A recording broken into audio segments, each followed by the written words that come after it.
You guys, I know it's super hard to believe, but Anya and I do get Botox. You're not supposed to tell people, right? Well, you know, we haven't told anyone up until now, but I feel like we share so much of our life with you guys. You've been part of our journey for everything. It's finally time to open up. Yes. So we thought we would bring you guys to LiftMD, which is where Nora and I have been getting our Botox done. Ever since. I've literally never gotten Botox anywhere else. Totally. And we thought we would bring you on our journey to kind of like tell you guys all about it, some of the misconceptions, yeah, some of the taboos, myths, all of that. Talk to Dr. Kassabian and ask him a bunch of questions, and he's going to tell us everything you need to know about getting Botox before getting Botox.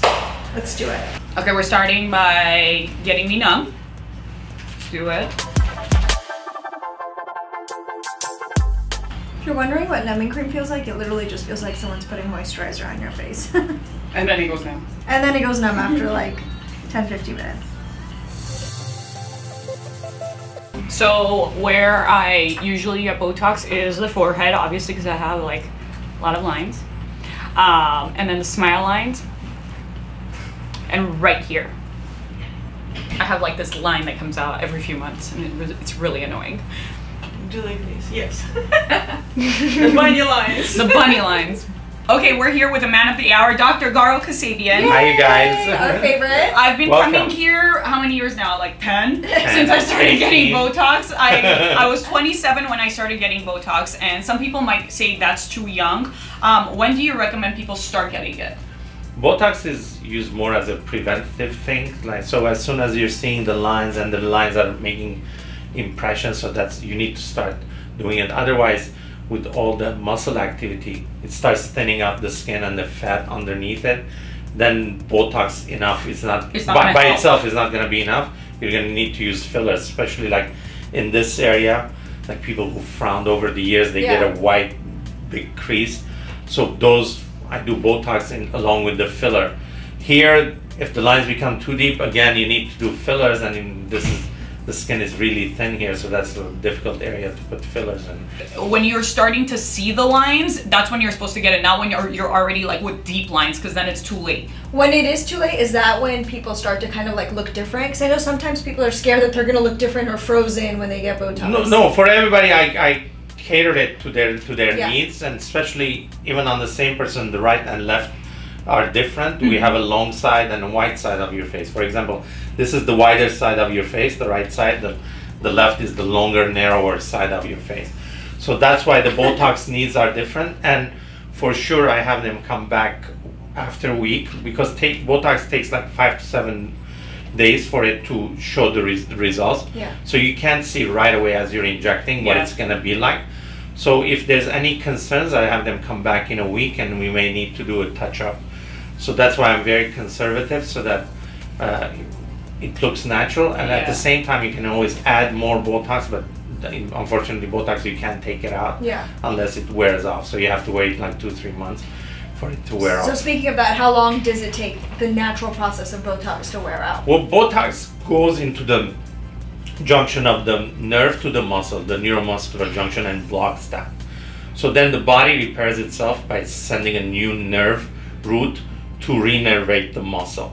So that takes about 6 weeks. So at 6 weeks you start seeing some motion, but in general people are okay with doing Botox every 2 to 3 months. So you're a plastic surgeon, and I feel like these days everyone's doing Botox. Like you'll see literally anyone's doing Botox, but they don't know anatomy as much as a plastic surgeon. What are certain areas that people should avoid when going to get Botox? Because some people think they could get Botox anywhere. Right. Well, Botox is a muscle relaxer, so I use it. So I use it more to make you beautiful rather than just relaxing muscle. Because if you put too much Botox on the forehead, then the forehead is going to relax too much, then the brows are going to come down. That's the problem, because people don't understand. When you get too much Botox, it doesn't lift you and freeze you that way. It actually brings it down. So there's certain areas you can inject to lift, like around the crow's, around the frown, like here, the frown area. Those lift. But here I tend to do lightly, so that you're softening these horizontal lines, but at the same time it's not dropping your brows. Okay. And people think that their eyelid are dropping when that happens, but in reality, most of the cases, it's the brow that relaxes, and when it relaxes, the forehead relaxes. When the brow relaxes, then the skin Droops the upper eyelid feels heavy. One of the side effects is if it's not injected correctly, then the Botox can get into this muscle mechanism here that lifts the eyelid, and in that case you get the droopy eye. That's a very rare occurrence. And that's why you should definitely do your homework before getting Botox, because I'm sure you've seen a lot of people come in here asking you to fix it. Right. Well, and also Botox does not look plump. When you're injecting for a second, it's the fluid that's with the Botox makes it swollen, but then it comes down. But it doesn't act as a filler. So it's not, people are not going to know that you've done Botox because it doesn't show like, let's say, lip fillers. But and the only thing is it has to look natural. Yeah. At times, if it's not done well, then the brow is spiking up like a V sign. And yes, that's another scary so one. that's why it has to be done correctly. And also, the most importantly, I have them come back in a week. If there's any concerns, I address them and do a touch up if necessary. And then how about these areas? Is there like a no-go area? Well, Botox also helps with a lot of headaches, migraines, and things like that. So what I use, like the general cosmetics, like that means like the smile line, the forehead, the frown area. Those are the most typical areas that done, and sometimes we do the neck and the chin to soften up the crinkles in the chin, or the upper lip for the fine lines, the neck for these bands in the platysma. When you with the Botox would soften that, and then the skin would drape nicer. Okay. So the other area, so I feel like we're getting in and out. I know. I was like, Right, hold on. I only do my forehead. So What am I Botox, missing? besides making you look beautiful at the same time, or younger, at the same time it relieves headaches and migraines. So the typical areas for injecting for migraines are the cosmetic areas help, but sometimes you have to inject in the temple, and then in the masseter, in the people who grind their teeth a lot, may develop like bigger muscles here than necessary, and that gives them an upside down, like a V-shaped look, and you want to give them like a heart-shaped look. So that's when injecting Botox here not only helps them with the grinding and the headaches, but also gives them a nicer look. And then just another reason to go to an actual professional, because there's so much knowledge involved in doing it properly and getting it done properly. Don't just go anywhere, you guys. Do your research. The other thing is, like, for sweating, we can use Botox in the underarms. Why are people scared of it? Is it like some people have the idea it's poison, or like what is it? Well, Botox is a medication. It's made in the lab. It comes from the botulinum toxin, and it's in tiny quantities, and it's injected in specific muscle groups. So in tiny quantities to give you the effect that you want. So the bottle of Botox has like 100 units, and that we distributed among many patients, among many areas. So each patient gets like 30, 40, maximum 100 when they're doing their underarm.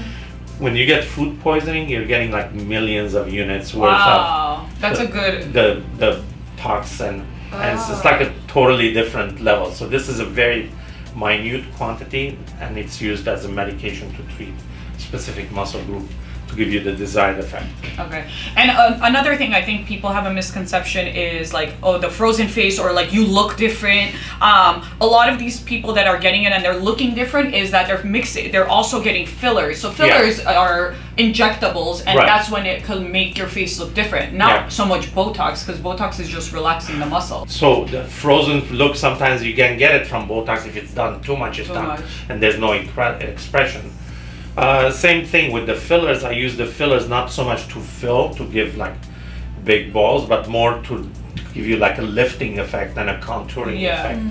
And that's why I use my special techniques for the under eyes and the and the cheek contourings and the jawline contouring. You guys have to follow him on Instagram because he does amazing things on there. Like they post a lot, so we'll leave a link to his Instagram page. And there's also more information at liftmd.com, so you guys can see all of the treatments and procedures. So it's not just Botox; they do a lot of things here, and you guys should definitely check them out. Yeah. Okay, so we're gonna get Botox. Yes.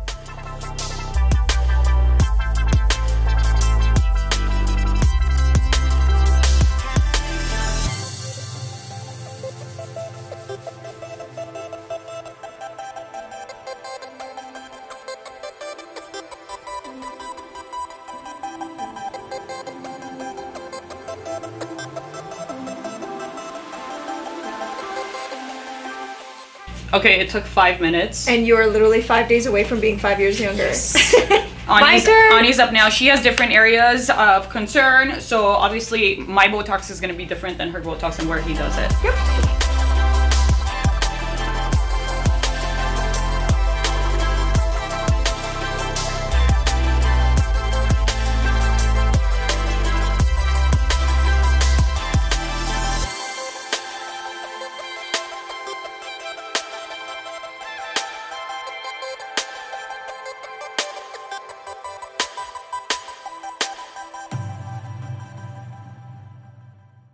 Okay, I'm officially done. That was like super fast and painless. All right, you guys. I hope you guys learned a thing or two about Botox and all the misconceptions about it. I even learned about Botox. I know, right? And if you guys have any questions, leave them in the comments below. We'll reach out to the doctor and ask him for you guys. And we'll see you next time. Bye, guys. All right, guys. So it's been about a week since Ani and I got Botox. As you can see, my face is not really frozen. Like, I don't have the shocked look, but it has taken away my lines, and see, and I feel like it's just overall given me like a fresh look, which I desperately needed. Hey guys, so it's been about 2 weeks since I got Botox done. I love the way I look. I feel like I look really refreshed, like I had 8 to 10 hours of sleep every single night, and I don't feel like I look frozen at all. So yeah, totally loving it.